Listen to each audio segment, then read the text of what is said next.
Now we're going to time how long it is to walk over, and it is already a little steep.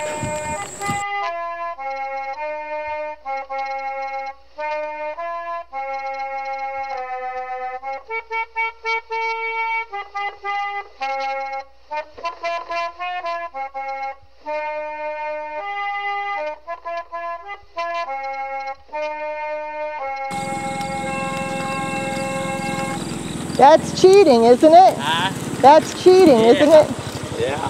The old man's got to cheat once in a while. About 2 or 3 weeks ago, we seen a big black bear right here. Crossed right out of these woods. Down through here. Oh, joy. Yeah, big black bear. He was a big old boar. He was down there working in that yard. Well, you just see him coming down through shiny black. It's pretty. Yeah. You're filming me, aren't you? Yeah. Is that okay? Yeah. Okay, thanks.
And there's the rock house. And it took us 18 minutes. So it's about a 20-minute walk.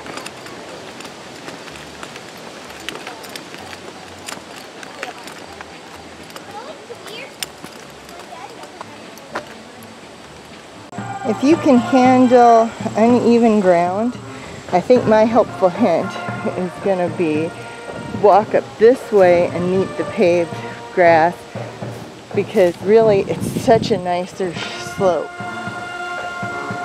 Because I really do think this hill is about the worst part of it. And this cuts off, well, especially if you go by the bench, that cuts off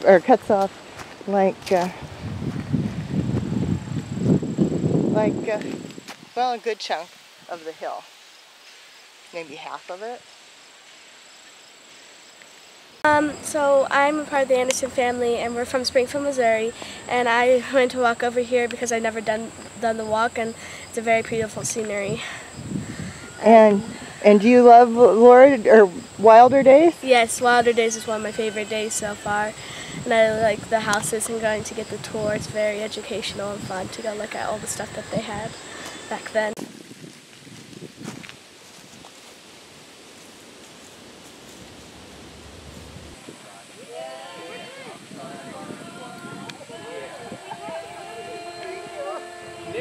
Yeah, I'm gonna go up there and back.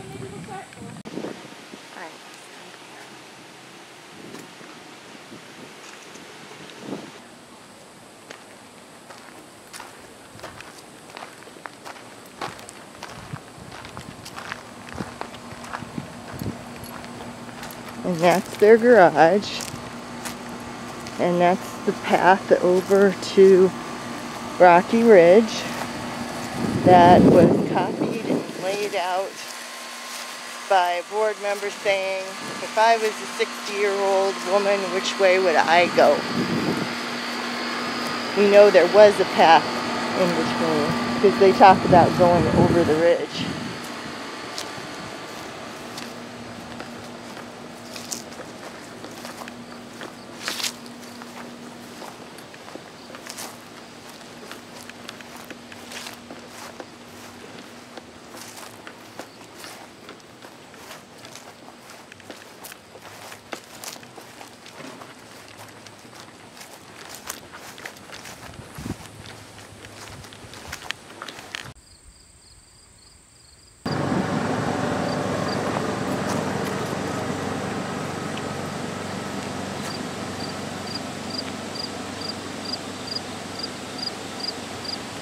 Now, down here in this valley, that's part of the water system that they use to move the spring to get the water in the house. And I'm not sure if that's part of it up there or if that's part of the old trail, but there is the water station. And that is in her article, "The Rural is So We Move the Spring," which was actually based on a University of Missouri home extension pamphlet.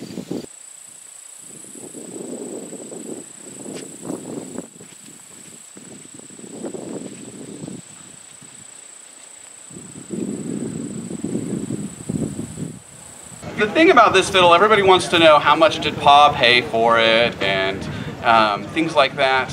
The interesting thing about this fiddle is that it's what they called a seed fiddle, which meant if Pa went to the feed store and he bought so much seed, they gave him a fiddle.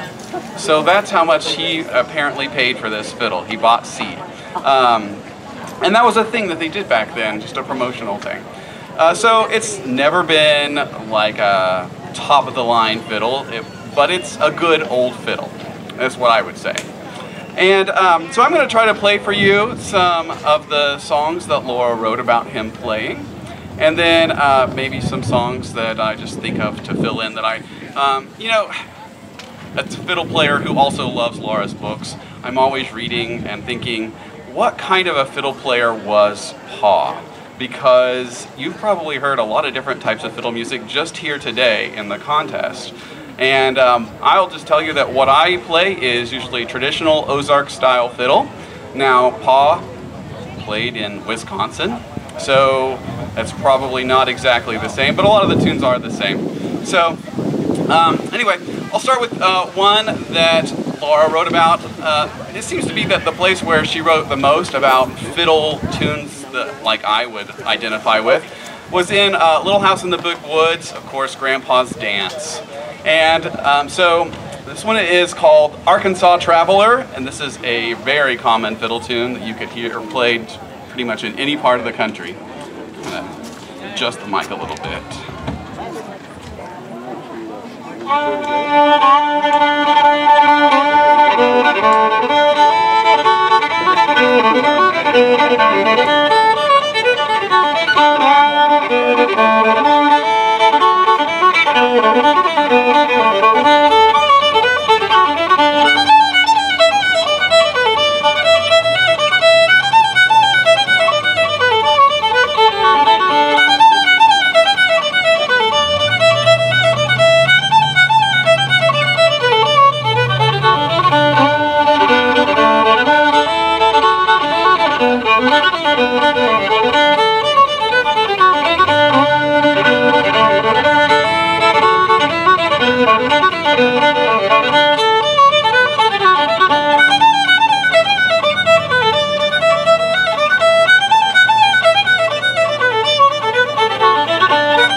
write about